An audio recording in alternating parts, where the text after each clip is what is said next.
निश्चित साहब, आज जो आपने प्रेस कॉन्फ्रेंस बुलाई, इसका मकसद क्या है?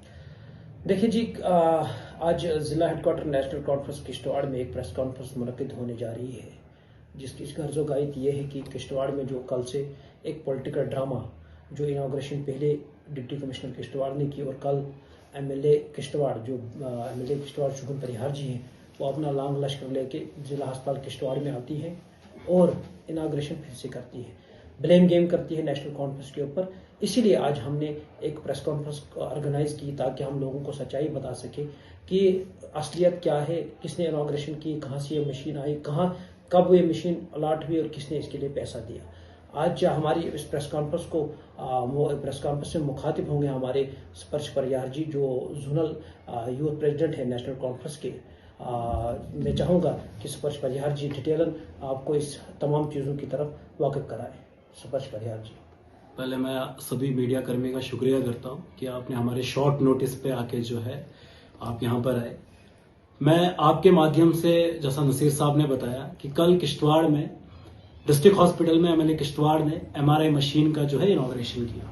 देखिए, हम वेलकम स्टेप कहते हैं कि डिस्ट्रिक्ट हॉस्पिटल में एक एमआरआई मशीन का इनॉग्रेशन हुआ है। वो मशीन जो है यहाँ के लोगों के जो पेशेंट्स हैं उनके यूज में आएगी। लेकिन हमें अफसोस इस बात का होता है कि हमारा सियासत का जो एक वो कहते हैं कि कितना स्तर गिर चुका है कि हर चीज पर अब एमएलए को जो है सियासत करनी पड़ रही है डिस्ट्रिक्ट हॉस्पिटल में जाकर भी, और डिस्ट्रिक्ट हॉस्पिटल को सियासत का अखाड़ा बनाया हुआ है, जिसमें वो नेशनल कॉन्फ्रेंस पे ब्लेम गेम कर रहे, नेशनल कॉन्फ्रेंस को टारगेट कर रहे, जबकि नेशनल कॉन्फ्रेंस हर डेवलपमेंट के मुद्दे में आगे रही है। चाहे डिस्ट्रिक्ट हॉस्पिटल की कोई भी कमियां या कमजोरियां रही, नेशनल कॉन्फ्रेंस हमेशा वहां पर खड़ी रही, शाना बशाना खड़ी रही।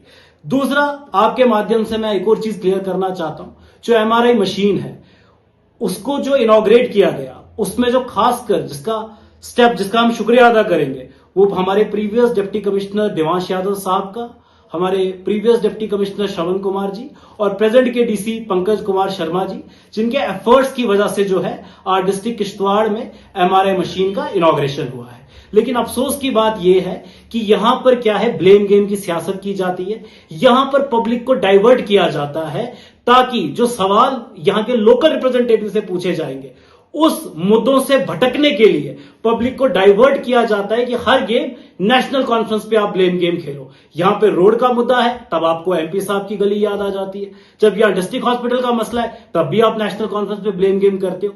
जबकि आपके माध्यम से मैं एक और चीज क्लियर करना चाहता हूं, 2014 से लेकर 2024 तक भारतीय जनता पार्टी का शासन रहा, चाहे इनडायरेक्टली या डायरेक्टली आप देखें। 19 के बाद एलजी शासन रहा, जो डायरेक्टली केंद्र इसको चला रही है, सेंट्रल गवर्नमेंट, और सेंटर में भारतीय जनता पार्टी बैठी है। और अगर प्रेजेंट की मैं आपको बात करूं तो प्रेजेंट में भी उमर साहब की सरकार है, लेकिन केंद्र शासित प्रदेश में, यूनियन टेरिटरी में नेशनल कॉन्फ्रेंस काम कर रही है, जिसमें एलजी का शासन है और जितने भी आईएएस ऑफिसर, जितने भी कमिश्नर सेक्रेटरीज है, are directly under the control of lieutenant governor. और दूसरी चीज मैं आपको क्लियर करता हूं, अगर हमारे पास इतना ही सब कुछ करने को होता तो क्या हमें जंतर मंतर में जाके स्टेटहुड की डिमांड रखनी पड़ती? ये लोग गुमराह करने की सियासत करते, ये लोग लोगों को डाइवर्ट करते ताकि जेन्युइन इश्यूज से भटक कर, यहां पर एक डाइवर्ट वाली सियासत है जिसमें लोगों को ये अनअवेयर करते हैं। आप देखिए यहां के डेवलपिंग इशू, यहां के रोड के इशू, यहां के ड्रेनेज के इशू, यहां का अस्पताल का इशू, ये इश्यूज लोकल रिप्रेजेंटेटिव के अंडर है। पाडर कॉन्स्टिट्यूएंसी की अगर मैं बात करूं या किश्तवाड़ कॉन्स्टिट्यूएंसी की बात करूं, दोनों कॉन्स्टिट्यूएंसी ने भारतीय जनता पार्टी को मैंडेट दिया है। National Conference has been rejected and दो मैंडेट, अगर किश्तवाड़ कॉन्स्टिट्यूएंसी और पाडर कॉन्स्टिट्यूएंसी की बात किया जाए, दोनों एमएलए भाजपा के हैं और ये लोकल इश्यूज जो है ये एमएलए, ये लोकल रिप्रेजेंटेटिव की जिम्मेवारी है, ना कि इसमें एमपी साहब आकर यहां के लोकल इश्यूज को सॉल्व करेंगे। जबकि पार्लियामेंट में अगर आपने सिंहपुरा वायलू टनल का इशू देखा, आपने सुध महादेव का इशू देखा, या आपने डिस्ट्रिक्ट हॉस्पिटल का इशू देखा, या यहां के रनिंग पावर प्रोजेक्ट्स का इशू देखा, हर एक मुद्दे को सजाद अहमद किचलू साहब ने पार्लियामेंट में दर्शाया है, पार्लियामेंट में इन इश्यूज पे नजर डाली है, गौर डाली है। और मुझे यकीन है कि आने वाले वक्त में सजाद साहब यहां की जो बेरोजगारी है उस पर भी जो है यहां के युवाओं की बात पार्लियामेंट में रखेंगे। तो मैं चाहूंगा कि भारतीय जनता पार्टी की लीडरशिप यहां के लोगों को, यहां की जनमानस को गुमराह ना करे। एलओपी साहब का भी आप देख लीजिए कि उनको चिंता है उमर साहब की। He is very much obsessed with Sheikh Abdullah family. सोते जागते उमर साहब का नाम लेते, सोते जागते उमर साहब को शहजादा कहते। तो अगर कोई राज्य परिवार में जन्म लेता है वो उसका भाग्य है। मुझे लगता है कि सुनील जी को जो है अपनी कॉन्स्टिट्यूएंसी पे फोकस करना चाहिए, क्योंकि बड़े ही छोटे मार्जिन से वो भी जीत कर निकले। हमारी नेशनल कॉन्फ्रेंस का कोई भी ऐसा कैडर नहीं है जो बार बार उनके उस कम मार्जिन की जीत पर टारगेट करते। हम कहते हैं आपने 2014 के बाद आप यहां से भागे और आपने पाडर कॉन्स्टिट्यूएंसी को पकड़ा, और आने वाले वक्त पर जो है आप इस कॉन्स्टिट्यूएंसी से छोड़ के कौन सी कॉन्स्टिट्यूएंसी की तरफ जाओगे।